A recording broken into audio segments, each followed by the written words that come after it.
Welcome to 1 TV news. ముందుగా headlines చూద్దాం.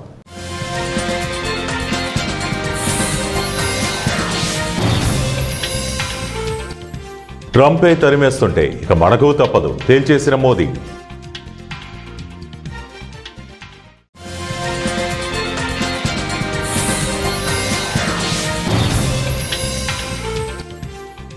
ఆకాశాన్ని కమ్మేసిన యుద్ధ మేఘాలు, విమానాలకు అమెరికా హెచ్చరికలు.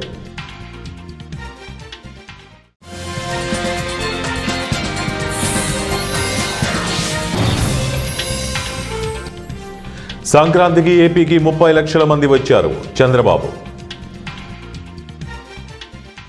సంక్రాంతికి 30 లక్షల మందికి పైగా ఆంధ్రప్రదేశ్లోని స్వస్థలాలకు వచ్చారని ముఖ్యమంత్రి చంద్రబాబు తెలిపారు. AM green hydrogen, green ammonia ప్లాంట్కు శంకుస్థాపన నిర్వహించిన ముఖ్యమంత్రి చంద్రబాబు నాయుడు ప్రసంగించారు. హైదరాబాద్ నుంచి 3 లక్షల వాహనాలు పండుగ కోసం ఏపీకి వచ్చాయన్నారు. సంక్రాంతి వేడుకల్లో భాగంగా జగ్గన్న తోట ప్రబల తీర్థం ఉత్సవాలు అత్యద్భుతంగా నిర్వహించారన్న చంద్రబాబు, ప్రపంచంలోని అతిపెద్ద green hydrogen, green ammonia project మన రాష్ట్రంలో ఏర్పాటు చేయడం సంతోషదాయకమని అన్నారు. AM green hydrogen, green ammonia ప్రాజెక్టును ప్రారంభించిన ప్రమోటర్లకు అభినందనలు తెలియజేశారని, గత ఏడాది గ్రీన్ అమ్మోనియా ప్రాజెక్టును అనుమతి ఇచ్చామని 2027 జూన్ కల్లా 1.5 మిలియన్ టన్నుల గ్రీన్ అమ్మోనియా ఉత్పత్తి ప్రారంభమవుతుందని చంద్రబాబు తెలిపారు. ప్రపంచ రాజకీయాల్లో పెరుగుతున్న ఉద్రిక్తతలు ఇప్పుడు ఆకాశ మార్గాలకు ముప్పుగా మారుతున్నాయి. లాటిన్ అమెరికా ప్రాంతాన్ని కేంద్రంగా చేసుకుని జరుగుతున్న సైనిక కదలికలు, భద్రతా ఆందోళనల నేపథ్యంలో అమెరికా కీలక హెచ్చరిక జారీ చేయడం అంతర్జాతీయ స్థాయిలో కలకలం రేపుతోంది. సాధారణంగా యుద్ధ ప్రాంతాలకు మాత్రమే పరిమితమయ్యే ఈ తరహా అలర్టులు ఇప్పుడు మెక్సికో, సెంట్రల్ అమెరికా, తూర్పు పసిఫిక్ గగనతలం వరకు విస్తరించడం పరిస్థితుల తీవ్రతను స్పష్టంగా చూపిస్తోంది.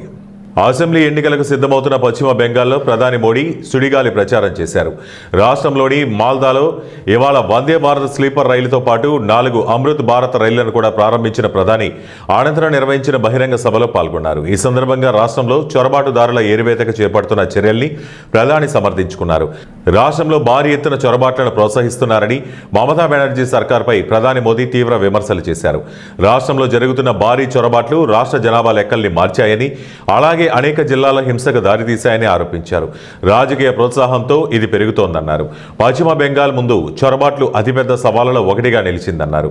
అనేక అభివృద్ధి చెందిన దేశాలు చేస్తున్నట్లుగానే వీటిపై కూడా చర్యలు అవసరమని తెలిపారు. మార్కాపురం జిల్లా తర్లుపాడు మండలం తుమ్మల చెరువు గ్రామంలో షాదీఖానా నిర్మాణం దశాబ్ద కాలంగా పూర్తి కాకపోవడంపై ఉమ్మడి జిల్లా minority chairman doctor Sheikh Mahboob Ali తీవ్ర అసంతృప్తి వ్యక్తం చేశారు. ఈ మేరకు తుమ్మల చెరువులో స్థానికులతో కలిసి పరిశీలించారు. తర్లుపాడు మండలంలో అత్యధిక మైనారిటీ ముస్లిం సోదరులు నివసిస్తున్న గ్రామంగా తుమ్మల చెరువు గుర్తింపు పొందింది. ఇక్కడ ప్రజలు ప్రధానంగా రోజువారీ కూలీ పనులు చేసుకుంటూ జీవనం సాగిస్తున్నారు. అయితే గ్రామంలో నిర్మాణంలో ఉన్న షాదీఖానా పనులు 10 ఏళ్లకు పైగా పూర్తి కాకపోవడంతో ప్రజలు తీవ్ర ఇబ్బందులు ఎదుర్కొంటున్నారు. ప్రభుత్వాలు మారుతున్నా షాదీఖానా నిర్మాణం మాత్రం ఎక్కడ వేసిన గొంగలి అక్కడే అన్నట్లుగా ఉండిపోయిందని డాక్టర్ షేక్ మహబూబ్ అలీ విమర్శించారు. ప్రస్తుతం షాదీఖానా ఆవరణ ముళ్లకంపలు, చెత్తా చెదారంతో నిండిపోయి ఉందని తెలిపారు. మైనార్టీలకు అండగా ఉన్నామని చెప్పే ప్రభుత్వం మాటలకే పరిమితం కాకుండా వెంటనే షాదీఖానా నిర్మాణాన్ని పూర్తి చేయాలని ఆయన డిమాండ్ చేశారు. అందరికీ నమస్కారం. ఈరోజు మేము తర్లుబాడు మండలంలోని తుమ్మల చెరువు గ్రామంలోకి వచ్చి ఉన్నాము. ఇక్కడ మేము ఉన్నటువంటి ప్రదేశము, ఈ స్థలం వచ్చి ఈ తుమ్మల చెరువు గ్రామ మైనారిటీ సోదరుల కోసం కేటాయించినటువంటి స్థలము. ఇక్కడ గత 10 సంవత్సరాలకు పైగా ఈ షాదీఖానా నిర్మాణం అనేది పనులు చేపట్టారు. మీరు ఈ చుట్టుపక్కల చూస్తే ఆ తర్వాత ఆ బిల్డింగ్ ఎలా ఉందో అలానే ఉంది. ఎలాంటి అభివృద్ధి పనులు అయితే జరగలేదు. మరియు ఆ బిల్డింగ్ కిటికీలు కానివ్వండి ఎలాంటి పనులు అయితే జరగలేదు.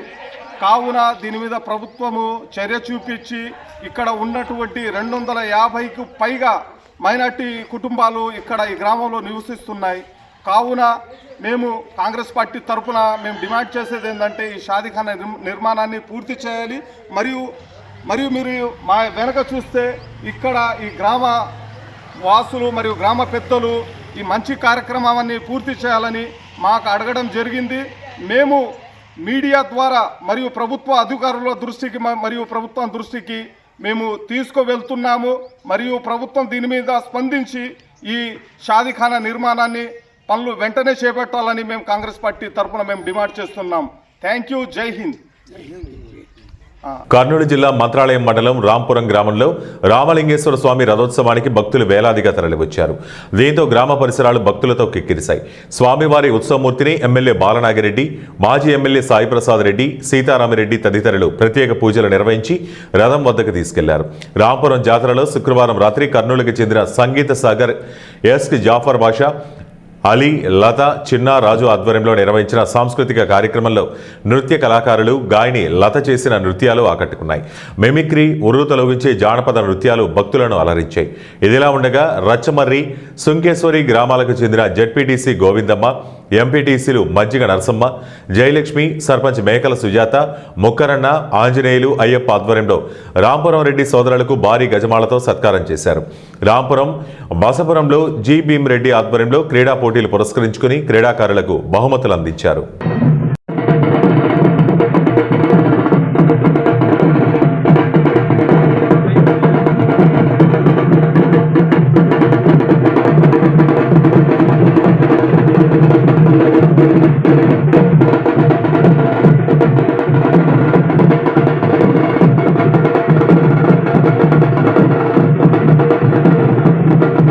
పార్వతీపురం మన్యం జిల్లా గుమ్మలక్ష్మీపురం మండలం లోవముఠా ప్రాంతం వాడకాబడి గ్రామంలో జీడుగు కళ్లు వెగటించి 15 మంది అస్వస్థతకు గురయ్యారు. వారిలో 4 వాంతులు, విరోచనాలు ఎక్కువై పరిస్థితి విషమించడంతో గ్రామస్తులు డోలీలో కొన్ని కిలోమీటర్లు మోసుకుంటూ వెళ్లి అక్కడి నుంచి కురుపాం ప్రభుత్వ ఆసుపత్రికి తరలించారు. మిగిలిన 11 మంది కూడా వాంతులు, విరోచనాలతో ఇబ్బంది పడుతున్నారని గ్రామస్తులు తెలిపారు. వాడకాబడి గ్రామానికి రోడ్డు సౌకర్యం లేక 3 కిలోమీటర్లు దేరువాడ గ్రామానికి డోలీలో కుటుంబ సభ్యులు మోసుకొచ్చారు. దేరువాడ నుండి కురుపాం ఆసుపత్రికి ఆటోలో తరలించామని కుటుంబీకులు తెలిపారు.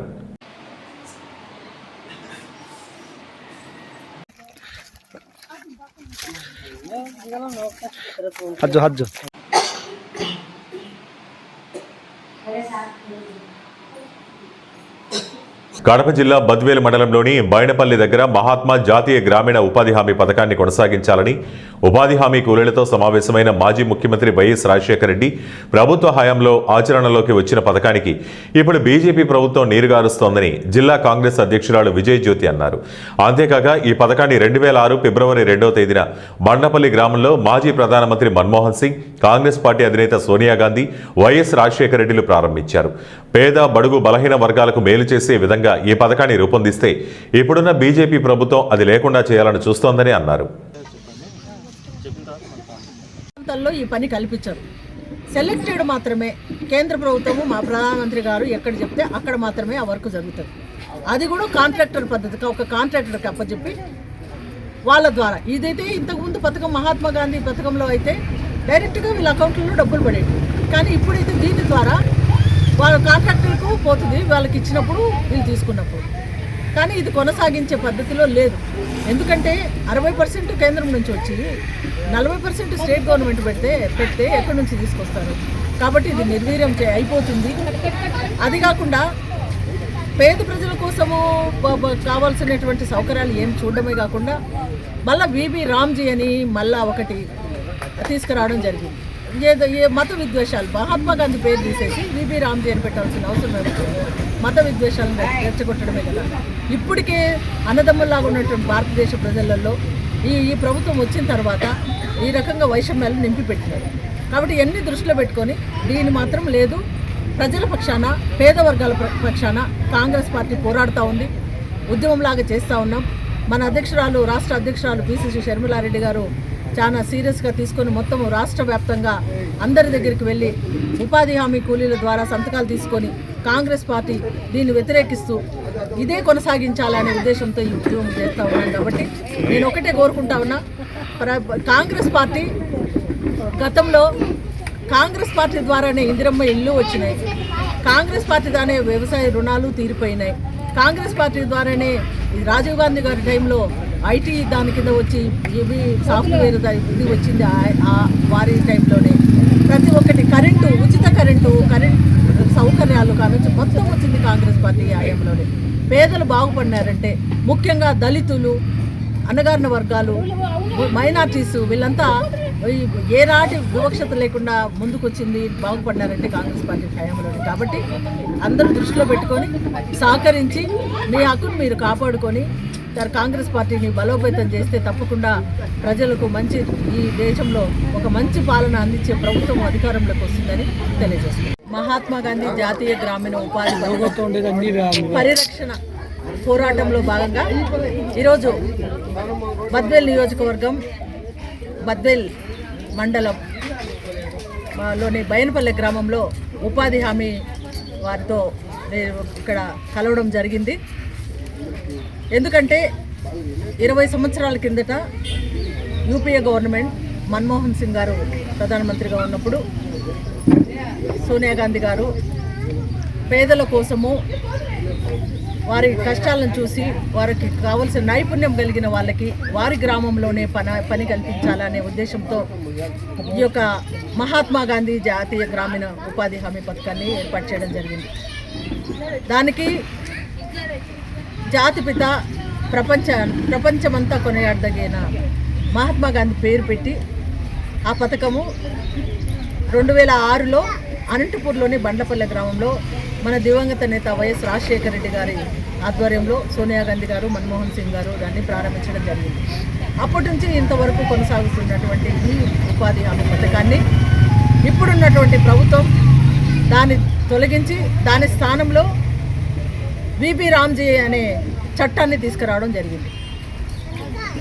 దానివల్ల పేద ప్రజలు నష్టపోతారనే ఉద్దేశంతో జాతీయ కాంగ్రెస్ పార్టీ మాకు ఇప్పుడు వచ్చిన చట్టం వద్దు, మాకు ఎంజీఎన్ఆర్జీ చట్టమే కావాలని గత నెల జనవరి 5వ తేదీ భద్రాద్రి కొత్తగూడెం జిల్లా దమ్మపేట మండల వ్యాప్తంగా జరుగుతున్న ఎర్రమట్టి దందాపై ప్రజలు బహిరంగంగానే చర్చించుకుంటున్నారు. ప్రజల సమస్యలను వెలుగులోకి తెచ్చి అధికారులను అప్రమత్తం చేసే పాత్రను పోషించాల్సిన పత్రికా విలేకరులలో కొందరు ప్రస్తుతం అక్రమ వ్యాపారాలకు అడ్డగోలుగా మారుతున్న తీరుపై ప్రజల్లో తీవ్ర ఆగ్రహం వ్యక్తమవుతోంది. సమాచార హక్కును ఆయుధంగా ఉపయోగించి నైతిక విలువలను పక్కనబెట్టి మాఫియా మట్టి దందా అక్రమ వ్యాపారం చేస్తున్నారని స్థానిక వర్గాల ఆరోపణలు వెల్లువెత్తుతున్నాయి. దమ్మపేట మండల పరిధిలో గత కొద్ది నెలలుగా రాత్రి పగలు తేడా లేకుండా ఇందిరమ్మ ఇళ్ల పేరుతో ఎర్రమట్టి అక్రమ రవాణా పుంజుకుంటోంది. రాత్రి వేళల్లో మమ్మల్ని ఆపేది ఎవర్రా అంటూ ఎర్రమట్టి దందాలో కొంతమంది విలేకరులు కీలకంగా వ్యవహరిస్తున్నారని స్థానికులు చెబుతున్నారు. ఎన్టీఆర్ జిల్లా బిස්සన్నపేట మండలం రెడ్డిగూడెం రోడ్డులో పాత ఇనుప సామాను కొట్టులో గుర్తు తెలియని మృతదేహం లభ్యమైంది. అగ్నికి ఆహుతి కావడంతో పోలీస్ స్టేషన్కు ఇనుప సామాన్ల యజమాని సమాచారం అందించాడు. వ్యక్తి పూర్తిగా కాలిపోవడంతో గుర్తుపట్టలేని స్థితిలో ఉండడంతో మృతదేహాన్ని బిස්සన్నపేటలోని గవర్నమెంట్ హాస్పిటల్ మార్చురీకి తరలించారు. రెడ్డిగూడెం వెలగలగూడెం గ్రామానికి చెందిన దిరిసినపు ప్రకాష్ రావుగా గ్రామస్తులు అనుకుంటున్నారు. మృతదేహం ఖాళీ ఉండటంతో మృతదేహాన్ని బంధువులు గుర్తుపట్టలేకపోతున్నారు. మహబూబ్ నగర్ జిల్లాలో జరిగిన ఓ అధికారిక కార్యక్రమంలో అరుదైన దృశ్యం ఆవిష్కృతమైంది. రాజకీయంగా బద్ధశత్రువులైన తెలంగాణ ముఖ్యమంత్రి Revanth Reddy, Mahbubnagar BJP MP DK Aruna ఒకే వేదికను పంచుకోవడమే కాక జిల్లా అభివృద్ధి కోసం కలిసి పనిచేస్తామని ప్రకటించారు. ఎన్నికల సమయంలో ఒకరినొకరు ఓడించుకోవడానికి తీవ్రంగా ప్రయత్నించామని అంగీకరిస్తూనే ఇప్పుడు ఆ వైరాన్ని పక్కన పెట్టి పాలనపై దృష్టి సారిస్తామని స్పష్టం చేయడం చర్చనీయాంశంగా మారింది. వార్తలు ముగించే ముందు ముఖ్యాంశాలు మరోసారి.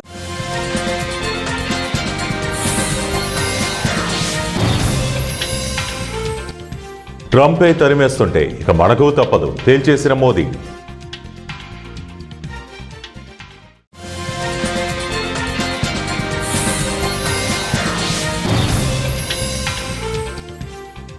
ఆకాశాన్ని కమ్మేసిన యుద్ధ మేఘాలు, విమానాలకు అమెరికా హెచ్చరికలు.